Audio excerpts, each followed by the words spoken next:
Yo guys, what is up? It is Ricky Templeton here, back with another video. And today's video is a Climb the Ladder episode. It's my first podcast episode in person, and it is with none other than my beautiful girlfriend, Jenica. Jenica, do you want to say what's up to the people and give any kind of introduction to them? Go ahead. Hi guys, I'm Jenica. Ricky said I'm his girlfriend of 6 years, so still going strong, right? Still going strong, yes. We're both the same age, and we met freshman year of high school, and we've been going ever since. Yeah, so let's just get right into the meat and potatoes here. So Jenica, what made you wanna? Actually, let's go to this kind of question first. I already know what your answer is gonna be, but tell the people what your first impression of me was. My first impression of Ricky Templeton was that he was kind of just a baseball jock, and we went to school together like basically our whole lives, and I didn't even think anything of it. So I just thought I was a dancer my whole life, didn't really do sports, just a competitive dancer, and he was the baseball guy, so I thought we came from two separate worlds, honestly. And then? And then freshman year English class, Romeo and Juliet, that's where it sparked. I was the Romeo, and Juliet quit on me at first. That is true. I don't really like reading out loud to the class, so, couldn't do it anymore. Yeah, Juliet quit on me in the middle of the actual play or whatever script we were reading. In the middle of it one day, she just came on the class and was like, I'm not reading anymore. I'm not reading anymore. And I was like, dude, what the heck? That's the whole reason why I wanted to be Romeo. Now, I don't want to be Romeo. But if I didn't want to do that, because then it would look sus. And I'm like, well, I got to bite the bullet here. But let's just go right next to the next question here. And what has been the most difficult experience or obstacle about dating me as a college athlete or just a baseball player in general?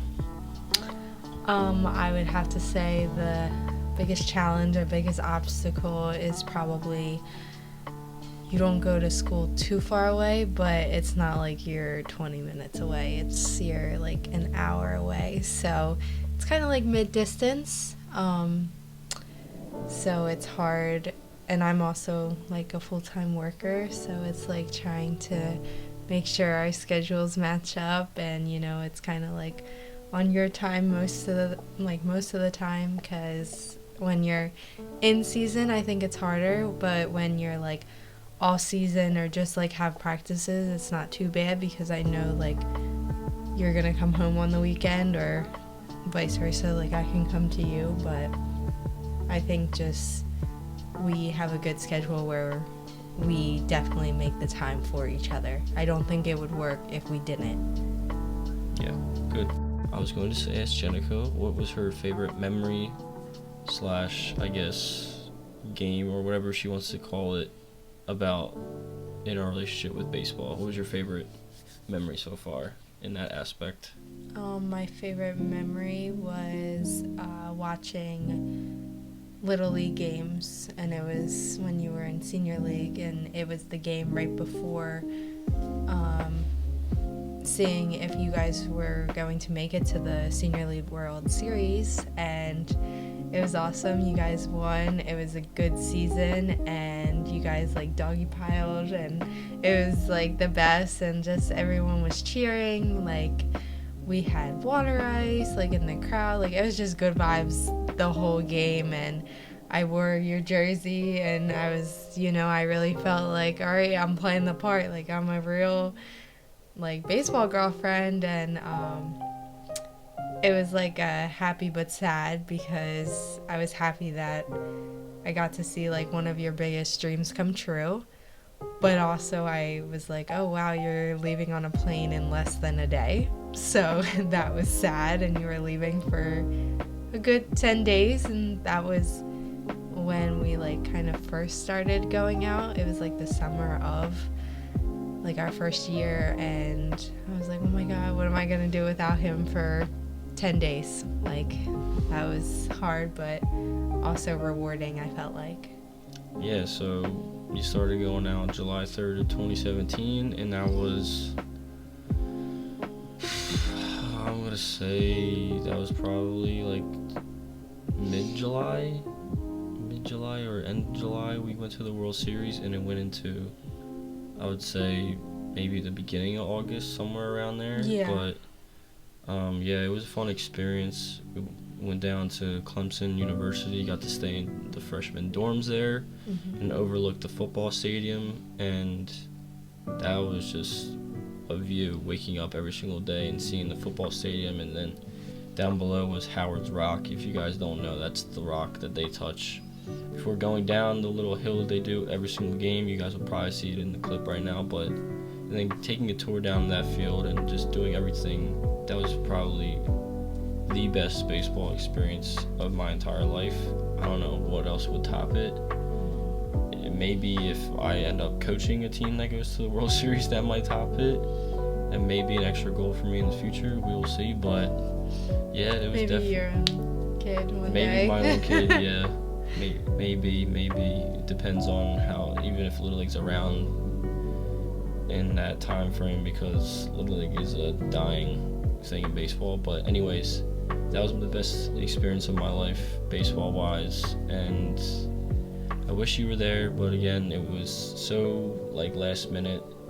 The Little League literally said, yeah, you guys gotta hop on a flight like right now, like you guys gotta be there, because regionals was like, it wasn't like how like that's what it was called, regionals. Yeah. Yes. So our regionals for the older age groups, it's not like the Little League World Series where you may have 4 or 5 states compete to go to the Little League World Series. This was kind of like you had 10 or 12 states go to the try to go to the World Series in the regionals. So we were facing like teams that we would not face if we were like in the Little League. Like Little League, we'd be like New Jersey, PA, Maryland, DC, and this was like New York, Connecticut, Vermont, New Hampshire. It's like all the teams from the East Coast basically, like in one little town in South Jersey. Right. So that was crazy in itself, and we were just lucky enough, and we played very good baseball, and that was just an experience. And I'm glad that she got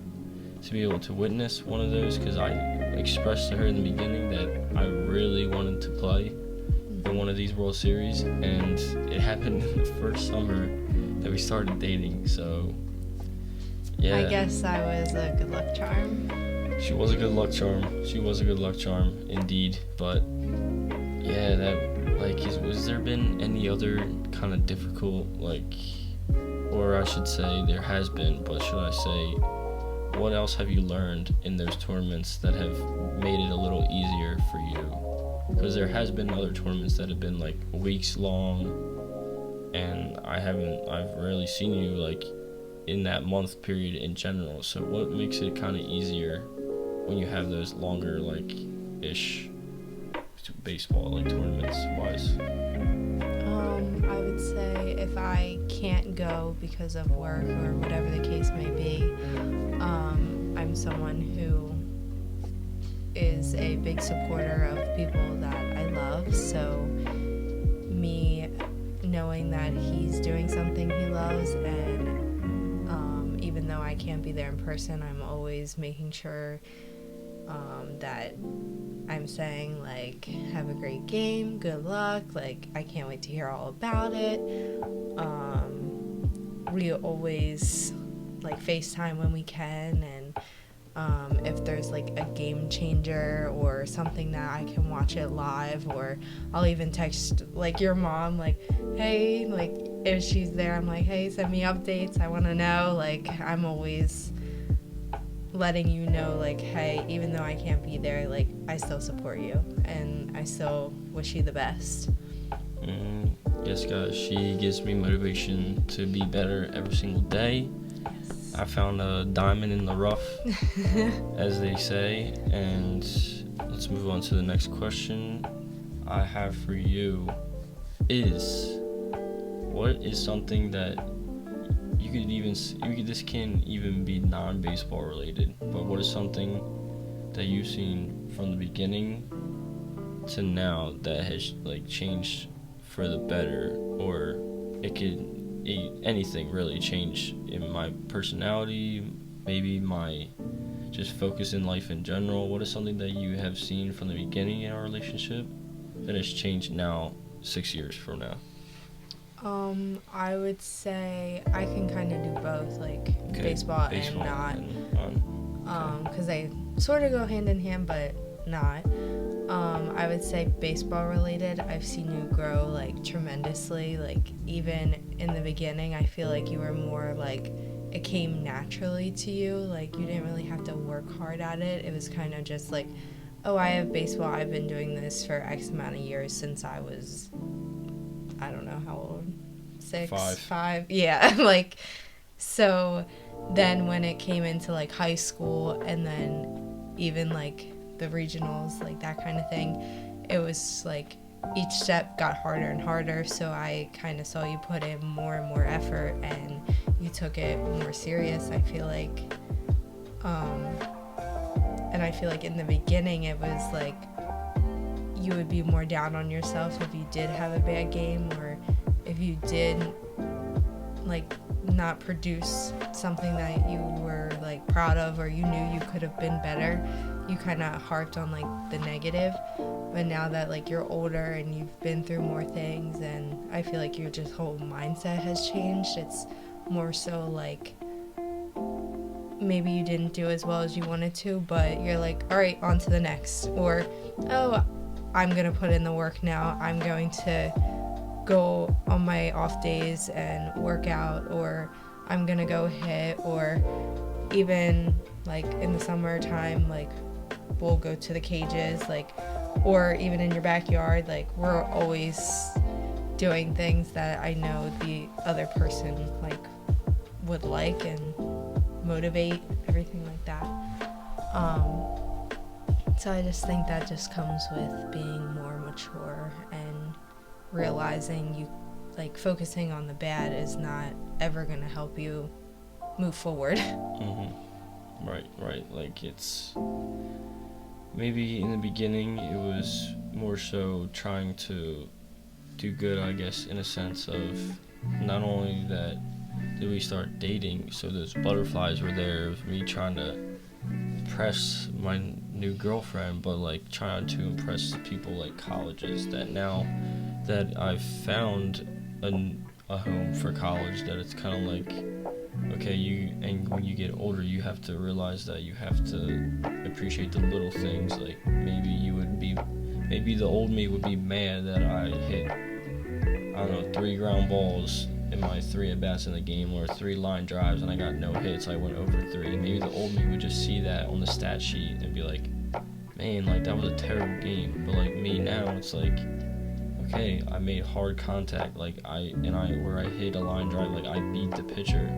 So that's a win in my book, even though it may not be a win on the stat sheet. So getting in that other mindset of learning from your failures, but celebrating your successes has been really my mindset now, and I think it's made me a better baseball player at the end of the day. And I think that's what a lot of you guys watching should be like, is getting that mindset of this game is so much failure, and the less failure you put on yourself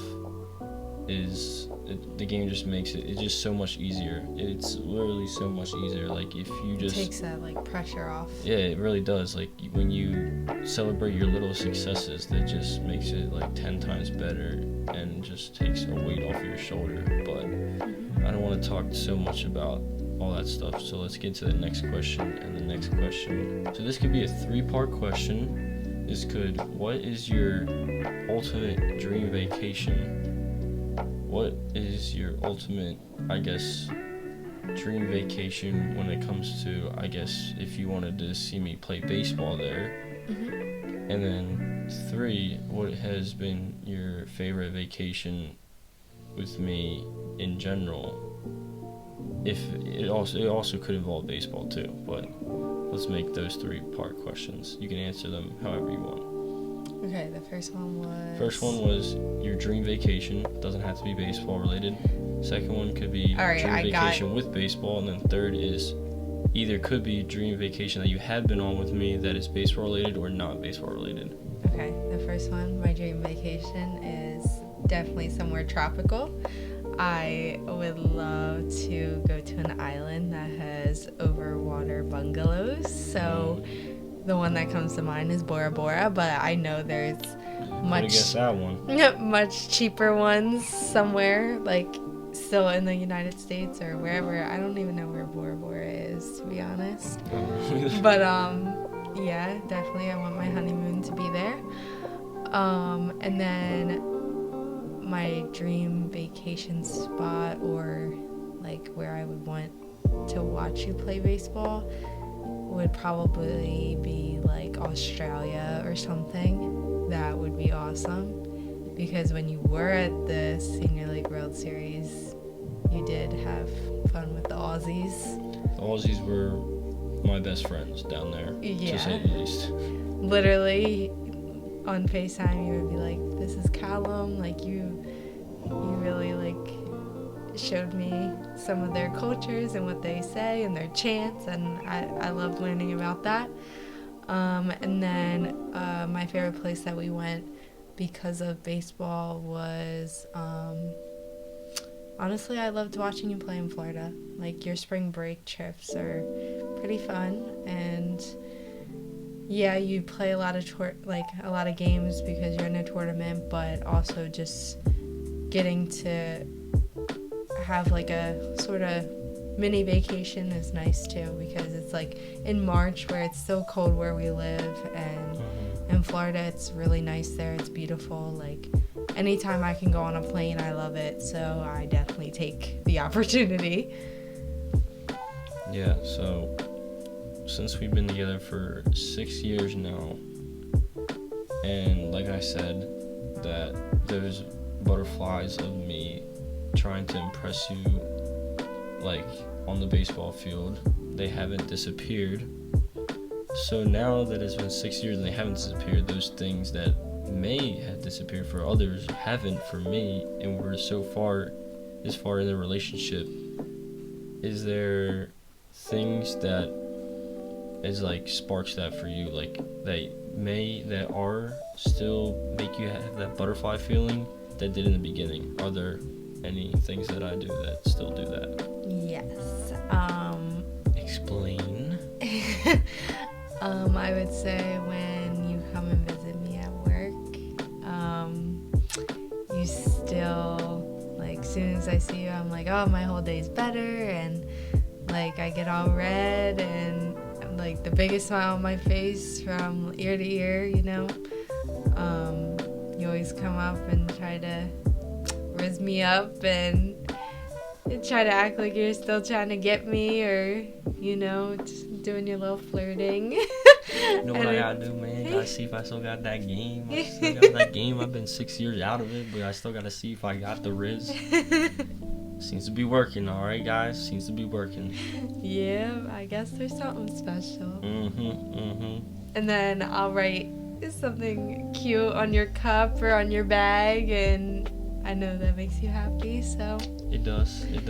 And then, of course, like, if I am having, like, a rough day or, like, something where, you know, just having, like, a bad week or, like, something messed up my mood, and I know I can always, like, tell you, and you're going to do something to make me feel better, whether it's, like, you know, motivation, or, you know, just listening to what I have to say. Like, maybe I just have to rant, or even if it's like something even worse and you're just like, you know, I'm gonna come and see you, you bring me flowers, and that always makes me feel better. So you're a very caring and understanding person.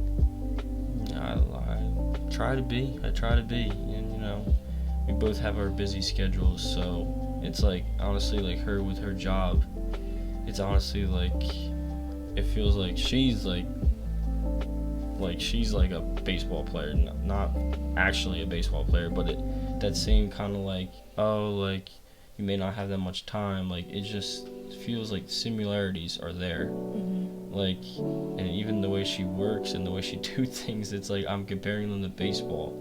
So it's just crazy because, yeah, we're like, the way she says her day went and stuff like that, I'm like, oh man, that really sounds like stuff like the mindset of like what we do at practice and stuff like that. So I just constantly comparing it, and it really is kind of like how we run like a practice. It's like that same mindset of doing your job, and what it is kind of like that same mindset of putting in the work in practice. And I think that's also why like we kind of click, is we have a lot of things that we can relate with each other that people may not have that factor, is that we can just be like, oh yeah, like I went through that too, or yeah, I know what you mean by that, because we just been around the block together for a while now, so we know exactly how to bring each other up if we're down, or if we're a little hot at each other, then cool it off, you know what I mean? But let's move on to a different kind of creative question. And in the future, if obviously like at this point we're 6 years deep, so I do not have any other ambition to be with anybody else, so this is going to be a future question for if we have a family. Do you see the kind of same motive behind, oh, we're going to be a sporty kind of family, or is it kind of like you want to raise your kids to be like, chase their dreams, and if it's not the dream that we want it to be, then that's okay?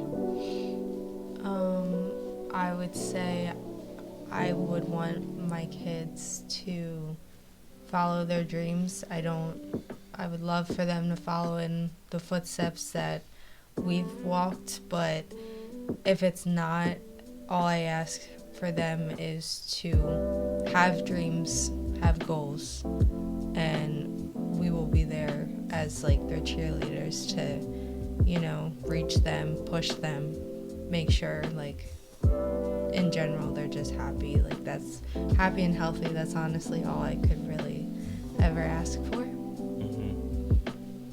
It's good. So this is gonna be a 180 turn. I feel like, yeah, like you said, I would want our kids to follow in our footsteps. But again, like, if they have a dream and they explain, this is my dream, then obviously I'm gonna tell them to chase that dream 1000%. But let's move on to the fact that I have now, obviously you've transferred schools. This is my first semester at a new school. And what do you feel like? Do you feel like this is more of a challenge, me transferring schools and kind of adjusting to now a new location of that school? Like, I know I spent 3 years at the other school, and I'm now going to spend 2 more years at this school. Did you have a problem with me kind of now being a senior, but now adding an on next year? How did you like take that at first, and then how do you see it now? Yeah. Okay. Well, when you expressed that you like wanted to move and you had your reasons, I obviously supported you. I was a little nervous just because I really didn't know where you were going to go, and I was scared that it could have been, a little further than only an hour like I was kind of used to. So that made me nervous, and then, adding on that other year is like, okay, well, now you're into like my time, where yes, we're two separate people now, but you know, at some point I would like us, or I would hope that we become, you know, like one. So at that point it's like, all right, well, I want you to think about yourself, I want you to have your own goals, but at the same time I would hope that you take me into consideration when you make like a big life decision like that. So I would say like we've been together for so long that what's another year, like it doesn't like, yes, it affects us, but I feel like we have such a good foundation that like if that's what he wanted to do, I'm going to support him either way. And I know that one more year is not gonna make or break us at that point. Like, would I want you to graduate this year? Like, in a perfect world, would I want him to graduate on time and, okay, let's start our life? Yeah. But at the same time, I'm kind of happy, you know, I'm a big believer in everything happens for a reason. So, you know, honestly, with him doing another year, it's like, okay, I have another year to figure out what I want to do. And like, I'm very invested in a career path that I have chose, and you know, you're very supportive of everything that I've been through with my career. So it's like, now I get to be in my career for an extra year and see where that takes me. Like, the possibilities are really endless. So I just am happy that you knew what you wanted, you fought for it, and yeah, the transition might be scary, but like, you're so smart and I know you know what you're doing, so I trust you. And I don't know if you guys know what an Enneagram is, but it's kind of like a personality test. You guys should really try it. I'll have Ricky like link it, so you guys can do it. It really shows you about like yourself, why you do the things you do. Like, it really explains a lot about yourself, but also if you have someone that you love and care about, like, you can make them take it, and then you know what they like, what they look for, and like if you guys argue or whatever, like, you know how to really like understand them on a deeper level. So like, I'm a 6, so that's kind of like the loyal guardian. So it's like my core longing is to be secure. So with Ricky, it's like I'm so secure with him. Like, if I didn't have you, I think my whole world would honestly not be right. Like, and I'm not being dramatic, like, I'm being serious. So that's kind of how it is. And like, for you, you're a 1, so you like everything to make sense and have logic. So I know like you transferring to another school was not like out of the whim, oh, I'm just going to transfer. Like, no, you had your reasons, you knew what you were doing, so I trust you. Make it make sense. Make it make sense. That's my mindset when it comes to being a type 1. Yes. Is there has to be a reason behind it, and if it's not a very good reason, then I he will doesn't not do believe it. Then I don't believe it. Right. And I believe that I deserve more than the opportunities that I was given. Mm-hmm. And I took a risk, and I think that risk has paid off so far. Mm-hmm. I am enjoying where I'm at right now, Mm-hmm. and I enjoy the team that I'm on right now. Yes. So, seasons... And I'm excited to watch this season. Yeah, she's gonna try to come to any game that she can. Mm-hmm. Again, we're very busy people with very busy schedules, so anytime she can come, and it's most likely probably gonna be a home game, then she will come. Right. and she will be there to support me 1,000%, like I know she has always. And yeah, I'm just excited to get after the season on a brand new turf field. Everything It's else, beautiful. very, very nice. You guys will see it in the video, like probably right about now. But what should my goals be for this season, Danica? What should my goals be? It could be like, I don't know, numbers wise. You could be so simple as just be a nicer player, or you need more drip, or whatever you want to say. I would say the goals that I would want for you are to see the progress you want to see. That would probably be number one. Number two would have to be to hopefully in your extra year that you get to maybe become a captain, because you are a leader, and I know there's younger guys on this team than there were your previous school. Number two is to be a leader, because I know that you have like younger guys than you did your last school, so you would be a good person to look up to. And then lastly, I would just say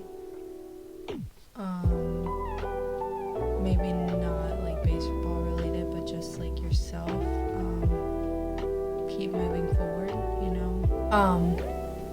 The last one was not really baseball related, but just personal, was to keep moving forward, just in whatever you do, you know, on and off the field, I guess. Just, I think you definitely, the older you get, the more wiser you are, and you've learned a lot, and I know you're going to keep learning, and I know whatever you end up doing is going to like fulfill you. Alright, so let's ask a little question to kind of wrap things up. If there's anybody that's watching this that may have a significant other that is also watching him or her play either baseball or softball or as another sport, whatever it may be, that they're maybe struggling with kind of like timing and hanging out and stuff like that, because I know it was always not a like sunshine and rainbows, that road. Like we had some times where our schedules haven't met, and we're like, oh well, I'm working here, well I got practice here, can't do this, can't do that. What is one piece of advice you would give to those kind of couples that we have learned that would help them out in kind of just keeping that sparking, staying connected, but even though they're maybe busy? Give that one piece of advice. My advice would be to make the time, make the effort, show the other person that they're not last on like the totem pole, because sometimes, even though it might feel that way, just know it's not, because they're doing it on purpose, and giving that reassurance of, hey, like just saying like, hey, I have practice from this time to this time, or hey, this is what my day's gonna look like tomorrow. Like, just having that heads up of, all right, I know he has class from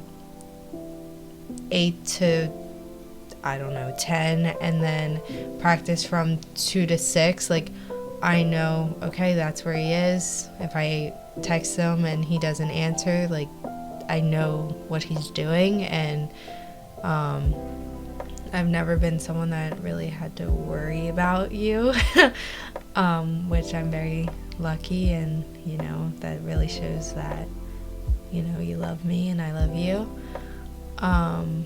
But also, like, the same for me. Like, as soon as I get my schedule, I send it to him, so he knows if I'm gone for 8 hours, like, I'm at work, and on my break, I'm going to text him. He might answer, he might not, but that just shows him like, oh, I thought about him on my break. Or as soon as we wake up, like those good morning texts, like every morning, like it still puts a smile on my face or gives me those butterflies that we talk about.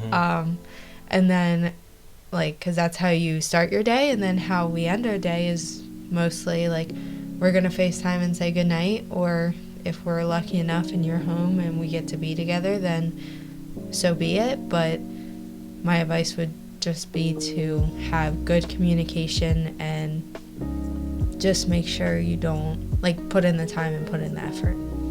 Communication is always key, guys.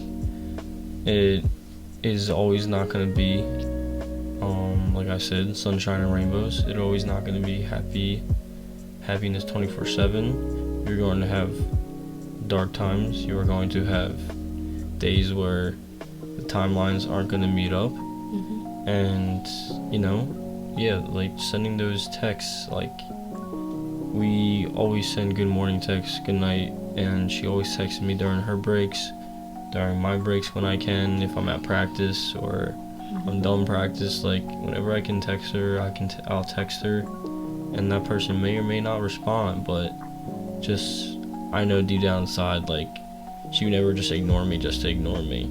Right. So I know deep down inside, like she would genuinely answer if she could. Right. So if she does answer, great. If she doesn't, then oh well, we will talk at some point after or whenever else she has time. So just having that time, like getting that timing right is good, but it may not always be there. But communicating with each other, saying, I'm going to be here at this time, like Jenica said, I'm having this practice at this time, or I have work at this time, or whatever it may be. Just telling your significant other or telling that person that matters to you that you do want to talk to, but it just may not be there all the time, and just reassuring to that person, like, I'm not doing this on purpose, like I'm genuinely want to talk to you. I just do not have the opportunity right now. But it is sometimes a struggle. Like there's going to be days where you may text each other 20 to 25 times, whatever it may be, and there may be days where you text maybe 10 times a day. You just have to come back to each other at the end of the day when it's all said and done. And that's what kind of I think helps us a lot, is we start the day together, and we end the day together. And that's what I think really helps, is because on days like this where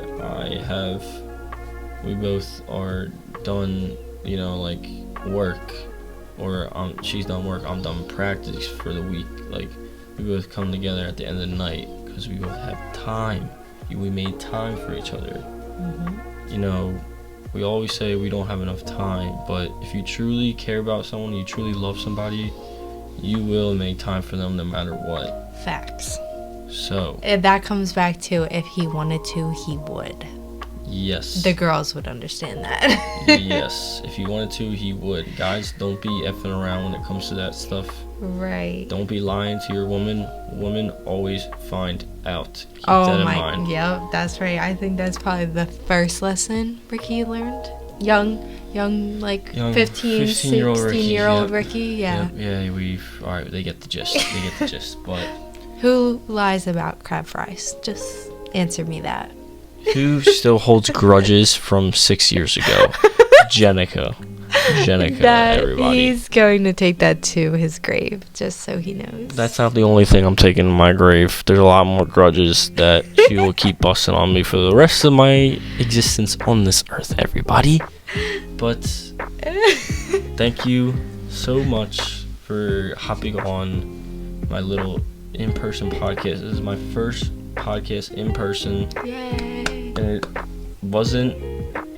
it wasn't all sunshine and rainbows. Again, there was some technical difficulties, but you guys won't see that stuff. You guys will only see this, obviously the edited version. But You should have saw us trying to put the set together. Oh, yeah, that was great. That was fabulous. Yeah. Fabulous, but I will try to do more in-person podcast episodes, whether that be maybe with my teammates. If you guys would like to see that, leave a like, leave a comment, subscribe, whatever you guys want to do. At least it lets me know that you guys enjoy the content.